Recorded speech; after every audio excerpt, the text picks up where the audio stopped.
2 Samuel chapter 11. David's sin. At the turn of the year, the time when kings go to war, David sent out Joab along with his officers and all Israel. And they laid waste the Ammonites, and besieged Rabbah. David himself remained in Jerusalem. One evening David rose from his bed, and strolled about on the roof of the king's house. From the roof he saw a woman bathing. She was very beautiful. David sent people to inquire about the woman and was told, "She is Bathsheba, daughter of Eliam, and wife of Uriah the Hittite, Joab's armor-bearer." Then David sent messengers and took her. When she came to him, he took her to bed, at a time when she was just purified after her period. And she returned to her house. But the woman had become pregnant. She sent a message to inform David, "I am pregnant." So David sent a message to Joab, "Send me Uriah the Hittite." Joab sent Uriah to David. And when he came, David asked him how Joab was, how the army was, and how the war was going. And Uriah answered that all was well. David then said to Uriah, "Go down to your house and bathe your feet." Uriah left the king's house, and a portion from the king's table was sent after him. But Uriah slept at the entrance of the king's house, with the other officers of his lord, and did not go down to his own house. David was told, "Uriah has not gone down to his house."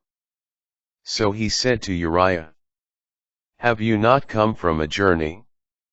Why, then, did you not go down to your house?" Uriah answered David, "The ark and Israel and Judah are staying in tents, and my lord Joab and my lord's servants are encamped in the open field.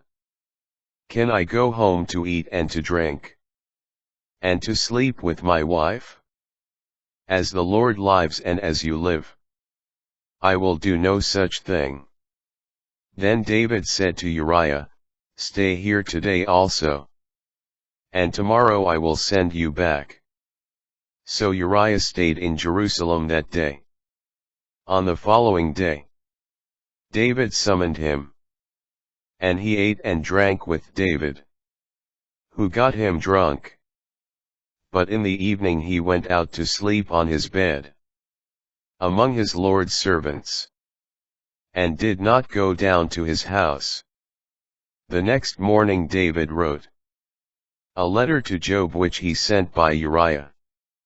This is what he wrote in the letter: "Place Uriah up front, where the fighting is fierce. Then pull back and leave him to be struck down dead." So while Joab was besieging the city, he assigned Uriah to a place where he knew the defenders were strong. When the men of the city made a sortie against Joab, some officers of David's army fell, and Uriah the Hittite also died. Then Joab sent David a report of all the details of the battle, instructing the messenger, "When you have finished giving the king all the details of the battle, the king may become angry and say to you, 'Why did you go near the city to fight? Did you not know that they would shoot from the wall above? Who killed Abimelech, son of Jerubbaal? Was it not a woman who threw a millstone down on him from the wall above, so that he died in Thebes? Why did you go near the wall?' Then you in turn are to say, 'Your servant Uriah the Hittite is also dead.'" The messenger set out, and on his arrival he reported to David everything Joab had sent him to tell. He told David, the men had the advantage over us and came out into the open against us. But we pushed them back to the entrance of the city gate. Then the archers shot at your servants from the wall above. And some of the king's servants died. And your servant Uriah the Hittite is also dead. David said to the messenger, "This is what you shall say to Job. Do not let this be a great evil in your sight. For the sword devours now here and now there. Strengthen your attack on the city and destroy it. Encourage him." When the wife of Uriah heard that her husband had died, she mourned her lord. But once the mourning was over, David sent for her and brought her into his house. She became his wife and bore him a son. But in the sight of the Lord, what David had done was evil.